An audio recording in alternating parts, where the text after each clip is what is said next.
Здравствуйте, мои дорогие! Я снова рада видеть вас на своем канале. Ну что, девчоночки, сегодня новый урок. Поехали! Сразу же хочу сказать большое спасибо всем зрителям моего канала за ваши лайки, за ваши комментарии, за вашу поддержку, за то, что помогаете мне продвигать мой канал. Огромное вам человеческое спасибо. Спасибо каждой из вас, девочки, это огромное для меня имеет значение. Мы же тем временем с вами будем коррекцию делать для девочки, которая приехала издалека. Вчера мы ей сделали первую ручку. Сегодня на второй руке мы будем делать не менее интересную вещь. Сегодня мы будем с вами выполнять омбре при помощи полиматериалов. Итак, как обычно, подготавливаем наши ноготки. Ничего здесь не меняется. Мы подготавливаем ноготочек.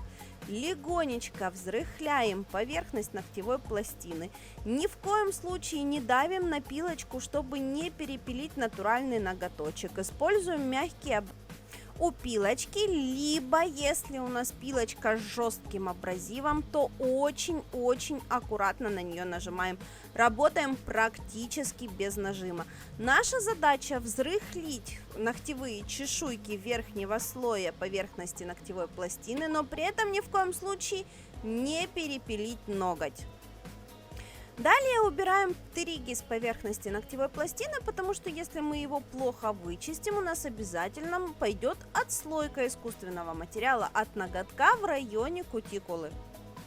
Кстати, птериги у нас находятся не только в районе кутикулы, но и в районе боковых валиков, поэтому про них тоже не забываем. Внимательно убираем все чешуйки. В данном случае у нас на этой ручке поломанный мизинчик и надломанный безымянный пальчик. Все это мы с вами сейчас будем удлинять и доращивать, для того, чтобы ноготочки у нас получились красивыми.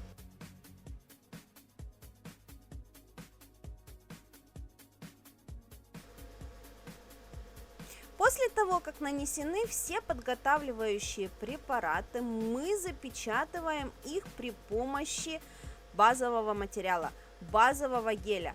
Базовый гель можно использовать совершенно любой. Я очень люблю использовать в качестве базового материала либо свою прозрачку средней вязкости, либо раббер-базу от Blue Sky в тоненький втирающий слой, без никакого выравнивания. Носится все отлично. Для того, чтобы выполнять дальнейший дизайн, нам необходима подложка из прозрачного материала, поэтому подставляем бумажный шаблон, вырезаем его по форме натурального ноготочка, надсекаем на нем надрезы в районе боковых валиков, в районе точек вроста. Это все нужно именно для того, чтобы у нас форма стала максимально корректна. Нам нужно добиться того, чтобы бумажный шаблон у нас стоял уже, чем натуральный ноготочек. Обратите внимание, заклеиваем бумажный шаблон мы под самой подушечкой пальчика. Именно после этого движения у нас становится форма узенькая и красиво. Перемотайте обратно и пересмотрите этот момент. Вы прям увидите тот момент, когда форма стояла широко. Я ее буквально одним движением руки подклеила, и она стала уже натурального ноготочка. Кстати, в этом месте мы решили, что доращивать безымянный ноготок в принципе бессмысленно, и лучше его нарастить заново. Поэтому в этом моменте обратите внимание на нюансы, о которых я вам говорила.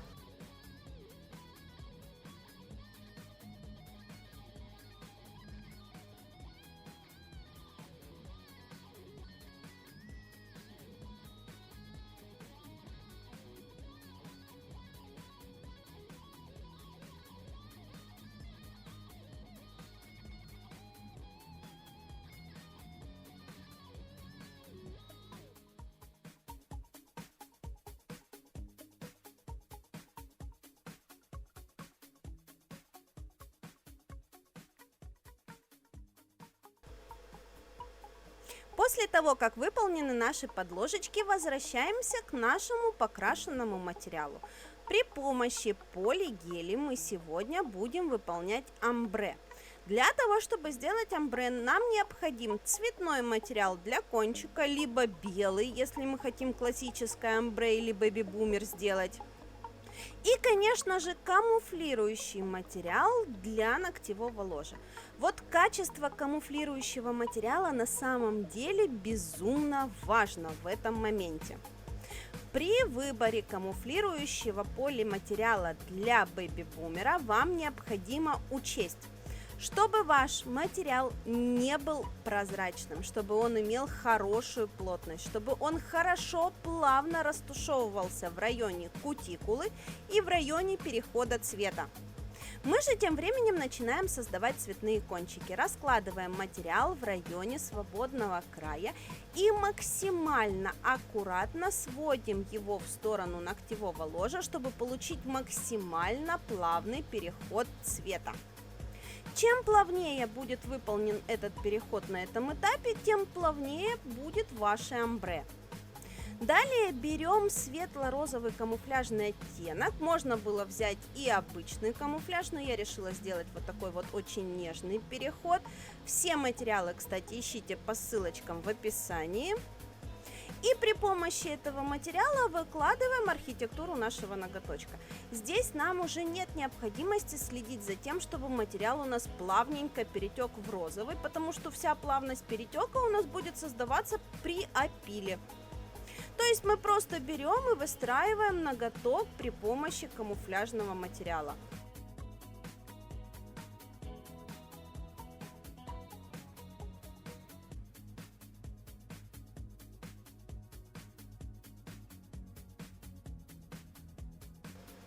Ну а теперь непосредственно опил. Все излишнее изначально снимаем при помощи фрезера, пилочкой допиливаем остатки.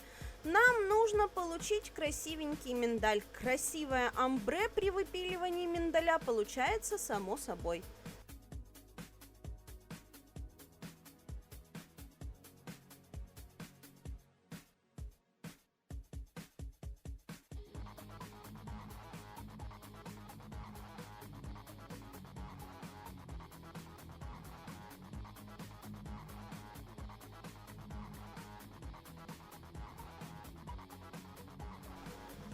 А теперь нам, конечно же, нужно все украсить. Украшать сегодня будем китайской росписью. Обожаю этот вид росписи. И судя по вашим комментариям, вы тоже любите эти цветочки. В китайке очень важен момент набора краски на кисточку. Обратите внимание, как я это делаю. На один уголочек краски я беру один цвет, на второй уголочек второй цвет.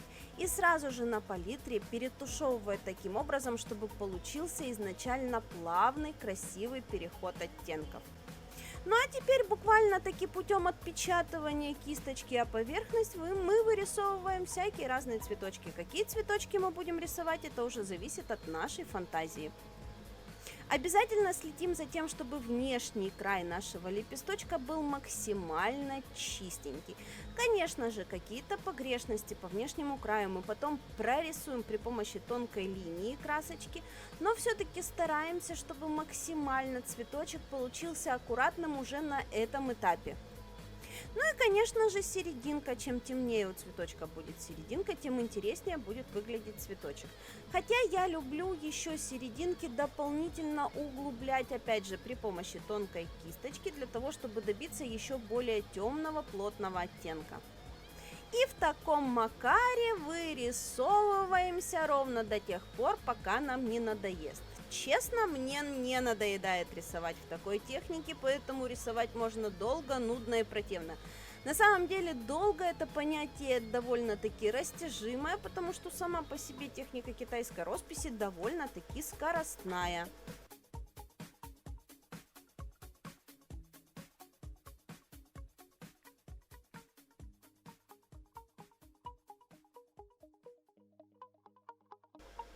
Для того, чтобы наши цветочки окончательно собрались в букетик, добавляем зеленых листиков. Они оживляют всю нашу композицию, добавляют ей изящество, ну и, конечно же, цветных акцентов. Всегда, когда цветочкам добавляешь зелень, цветочки буквально на глазах оживают. Наверное, вы тоже обратили внимание на этот момент. Напишите в комментариях, права я или нет.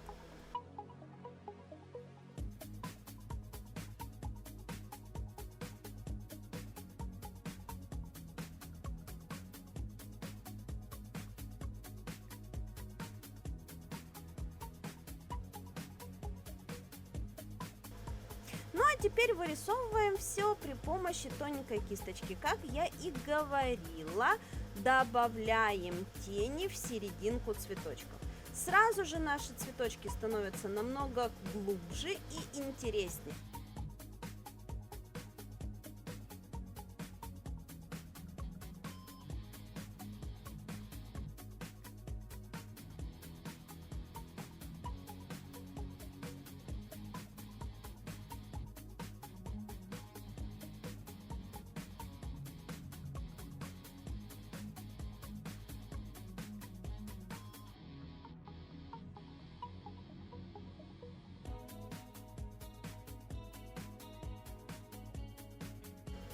Сначала тоненькой кисточкой накидали буквально капельками теневые моменты, а потом при помощи кисточки колонок немножечко подтушевываем для того, чтобы получить плавные переходы.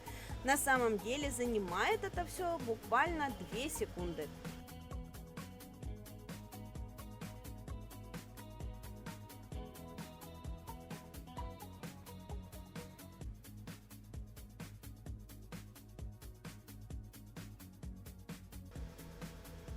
А теперь прорисовываем и подчеркиваем внешние края лепесточка. Внешние края лепестков у нас самые светлые, поэтому прорисовываем их при помощи белой красочки. Прорисовываем и заводим, дотягиваем наши лепесточки в серединку нашего цветочка. В общем, делаем все то, что нам хочется. В данном случае, для того, чтобы получить более кружевное ощущение от моих цветочков, я обвожу их не четко по контуру лепестка, а немножечко оставляя пространство. И у меня получается как будто выбитый из ткани цветочек. Ну, во всяком случае, у меня создается такое ощущение. Цветочки получаются более воздушные, чуть-чуть менее натуральные, но тем не менее довольно симпатичные.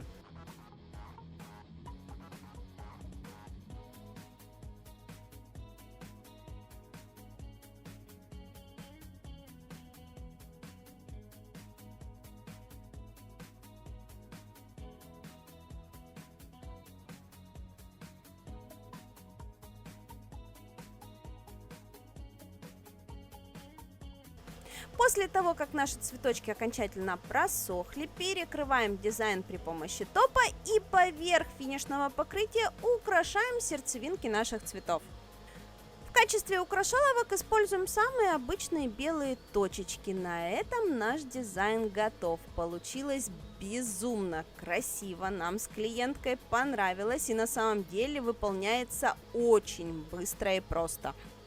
А теперь я хочу спасибо сказать вам за внимание. На сегодня у меня для вас все. Завтра будет новый МК. Поэтому подпишитесь на канал, нажмите на колокольчик, чтобы не пропустить. Я же на сегодня с вами прощаюсь. Всем до новых встреч. Пока!